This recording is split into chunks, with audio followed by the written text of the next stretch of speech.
जहाँ 4 औरतें मिल जाती ना, वहाँ मतलब इनका बात करना इतना इम्पोर्टेंट होता है कि दुनिया मतलब सारी चल जाए, कहीं भी चल जाए, और इनका बात नहीं, अगर ये बात नहीं करे तो इनका पेट में दर्द होता है, पेट बड़ी समस्या होता है ऐसा सब जगह।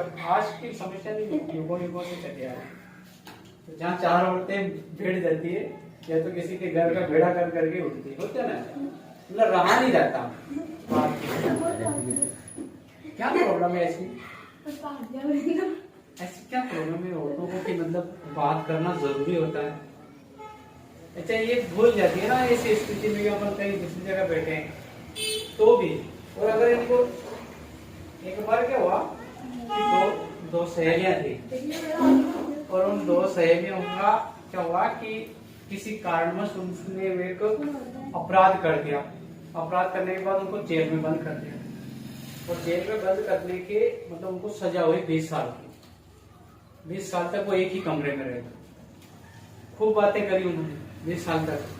ठीक है, जब उनकी रिहाई हुई ना अंत में, तो भी जाती जाती क्या बोली हो, ठीक है बाद में बात कर। 20 साल तक बात करी, वो भी कम थी, फिर जाती जाती यूं बोल के जाएगी हाँ ठीक है बाद में मिलते हैं, फिर और बात करेंगे। तो ये होता है इनका पेट में दर्द होता है। छोड़ो, तो यहाँ पर लोकतांत्रिक हम प्रणाली स्थापित कर रहे हैं। लोकतांत्रिक प्रणाली स्थापित करने के सामने क्या क्या समस्या आने वाली है। इससे पहले हमारा जब देश आजाद हुआ, लगभग मैंने बताया कि 18% लोग साक्षर थे, कम से कम इतने ही थे, ज्यादा नहीं थे। इस कंडीशन में बिल्कुल अनपढ़ लोग हैं, और उस समय यहाँ पर लोकतंत्र यानी कि राजाओं का राज हटा के हमें लोकतंत्र स्थापित करना है। तो ये बहुत बड़ी समस्या। अब लोकतंत्र में होना चाहिए चुनाव, लोकतंत्र के लिए चाहिए चुनाव। अब चुनाव कैसे होगा, इसके लिए जैसे जैसे उन्होंने एक चुनाव आयोग का गठन किया, क्योंकि तो चुनाव करवाना था। इससे पहले तो जो सरकार बनी थी आजादी के समय, वो अंतरिम सरकार थी, ऐसे मनोनीत कर ली थी उन्होंने, वोटिंग वगैरह नहीं हुई थी। लेकिन अब वापस से चुनाव करवाने थे।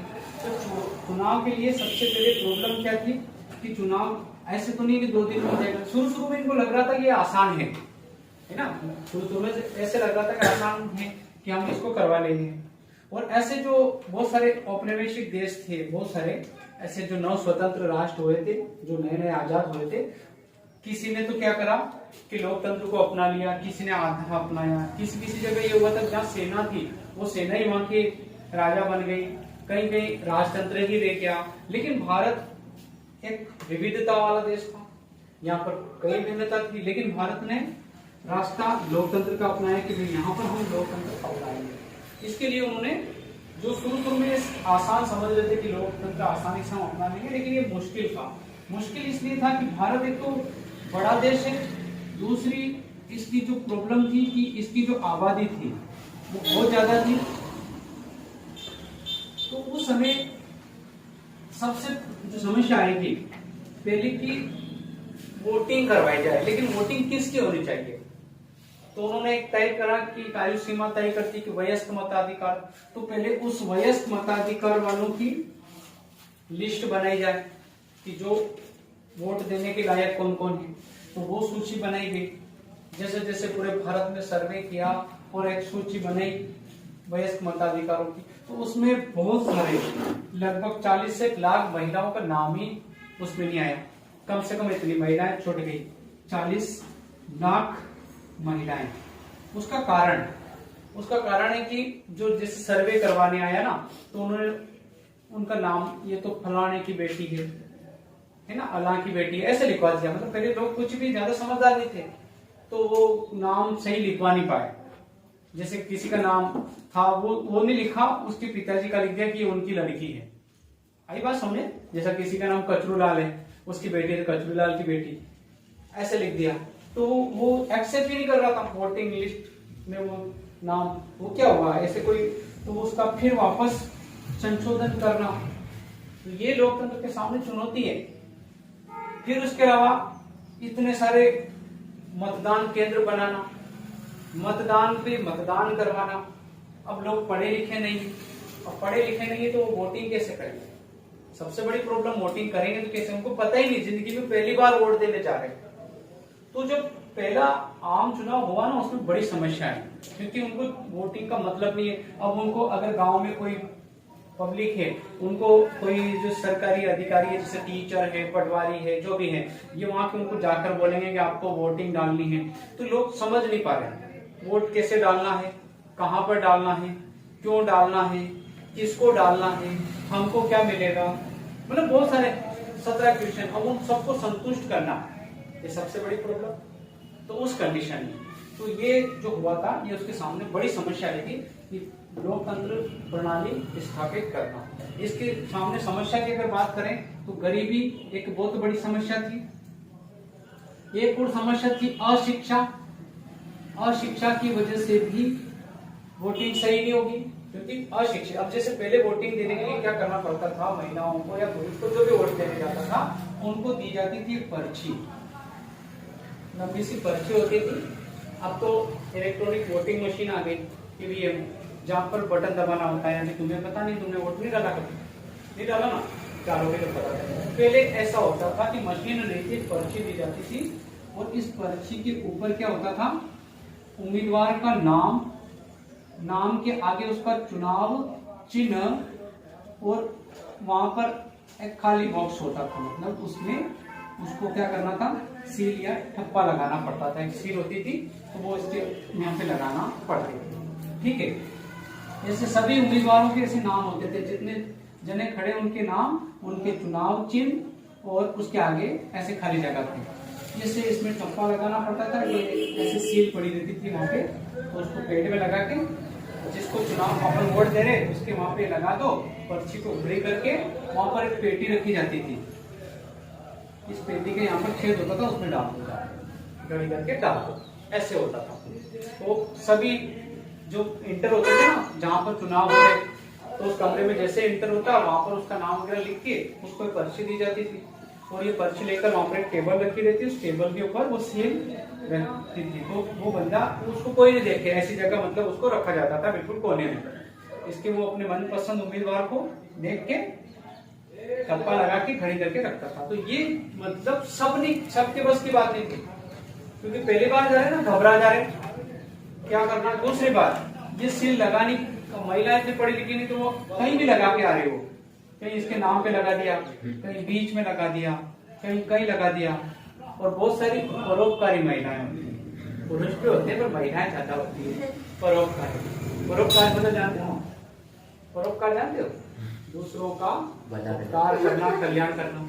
अब ऐसी जो बुद्धिजीवी महिला है वो क्या करेगी पता है, ऐसे लेगी, सील लेगी, जो भी हो गए,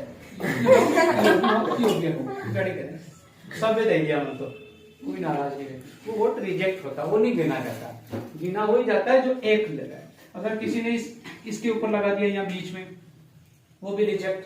किसी ने नाम के ऊपर लगा दिया, वो रिजेक्ट। तो सही साठ वही होता था जो बिल्कुल सही लगाया। तो उसमें जितने गणना होती थी ना, सही कम होते, रिजेक्ट ज्यादा हो जाते।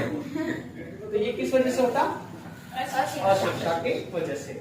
दूसरी बात, एक समस्या ये भी थी, गरीबी। अब गरीबी से क्या कनेक्शन है वोट का और गरीबी का? वोट तो कोई भी दे सकता ना, अमीर और गरीब। इसका कनेक्शन ये था कि गरीब लोगों ने जो अपने वोट बेच दिए, मतलब कोई उस समय चुनाव में वही व्यक्ति जीता जो पैसे वाला था, जिसने थोड़े बहुत पैसे दिए, और उनको तो उससे कोई मतलब नहीं वोट से, क्योंकि पहली बार उनको तो उसका महत्व पता नहीं चल रहा कि इससे हमारा राजा चुना जाएगा, इससे हमारा देश का नेता चुना जाएगा। उनको तो बस जितने पैसे मिले लिए, बिक के चले गए। तो कम पैसे में वो उन्होंने जो भी पैसे ले लेके वोट दिए, तो जिसकी वजह से भी अच्छी सरकार का चुनाव नहीं हो पाना, ये भी एक तरह से समस्या थी। तो ये लोकतंत्र प्रणाली स्थापित करने के सामने आने वाली समस्याएं थी। तो बहुत सारी समस्याएं उस समय आई थी कि उनका ना तो सही से नामांकन हो पा रहा था, ना उनका मतदाता सूची में ढंग से नाम लिखा जा रहा था। कई प्रकार की ये समस्या, जैसे मैंने आपको कहा, गरीबी, अशिक्षा। एक समस्या उसमें जातिवाद आने लगा। अब ये जातिवाद क्या होता है? जातिवाद का मतलब होता है कि जो नेता खड़ा है, उम्मीदवार खड़े हैं, तो जिस जाति का उम्मीदवार है, वोट देने वाला जाति देखने लग गया कि भाई ये तो अपनी जात का, इसको वोट दे दो, ये अपनी जात का नहीं, इसको क्यों दे वोट, समझ में आया? तो ये तो अभी भी चलता है, कहीं ना कहीं तो अभी भी चलता है कि जातिवाद भी कहीं ना कहीं वोटिंग में आ ही जाता है। एक आता है इसमें धर्म, धर्म की वजह से भी वोटिंग प्रभावित होती है।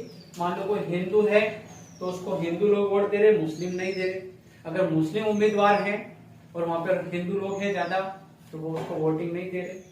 ये नहीं देख रहे कि वो आदमी कैसा है, वो देख रहे वो या इसको जिता देंगे, पता नहीं है क्या करेगा। तो इस तरह से ये सब लोकतंत्र प्रणाली के सामने आने वाली चुनौतियां हैं। जातिवाद है, इसमें क्षेत्रवाद भी आ जाएगा, कहीं ना कहीं क्षेत्रवाद भी प्रभावित करता है। ठीक है, तो इसको अपन आगे समझेंगे कि ये सब लोकतांत्रिक प्रणाली के सामने आने वाली चुनौतियां हैं। गरीबी है, अशिक्षा है, जातिवाद है, धर्म है, क्षेत्रवाद है, ये सब है। ये लोग चुनाव प्रणाली पुरानी थी, अभी वर्तमान में नवीन चुनाव प्रणाली आ गई है। इसमें क्या होता है, इसमें आती है ऐसी कैसी एक इलेक्ट्रॉनिक वोटिंग मशीन,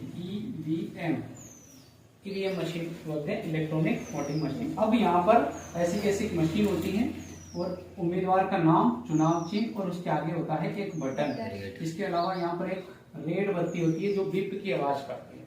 अब उम्मीदवार जो भी जाता है उसको कोई वो पर्ची वर्ची पे सील लगाने की जरूरत नहीं है, वो सीधा वहां जाएगा, उसके मनपसंद उम्मीदवार के सामने वाला जैसे बटन दबाएगा एक बार बीप की आवाज आ जाएगी, उसका वोट गिना जाएगा। अब इसमें रिजेक्ट होने की संभावना नहीं। अगर महिला ने एक की जगह सब दबाए तो एक जो पहला दबाया वो एक वोट गिना जाएगा, उसके बाद पहले दबाते फिर कुछ वोटिंग नहीं डलेगा। आई ना वो समझे, क्योंकि वो वहां पर उसको एक व्यक्ति रहता है, मशीन को पहले ही उसको इंस्ट्रक्शन देता है, वहां से उसको एक बार दबा देता है, मतलब वहां पर एक वोट ही डलेगा। उसके अलावा इसके नीचे नीचे एक नोटा बटन होता है। अगर किसी को कोई उम्मीदवार पसंद नहीं है तो वो दबा दो, ताकि वो उसका वोटिंग भी माना जाएगा, हाँ इसने वोट दिया, वो भी हो जाएगा कि उसको कोई पसंद नहीं आया। तो ये अभी वर्तमान में दे दिया, इससे वो रिजेक्ट की संभावना खत्म हो गई। ठीक है, तो ये वर्तमान में वोटिंग है। तो आपसे पूछा जा सकता है कि वर्तमान में बदलते इलेक्शन के तरीकों पर आप लेख लिखिए। तो आपको पहले तो ये बताना पड़ेगा पहले कैसे वोटिंग होती थी और अब कैसे होती है, ये लिखना पड़ेगा। एक तो ये प्रश्न हो गया। दूसरा है भारत में लोकतांत्रिक प्रणाली स्थापित करने के सामने आने वाली चुनौतियां।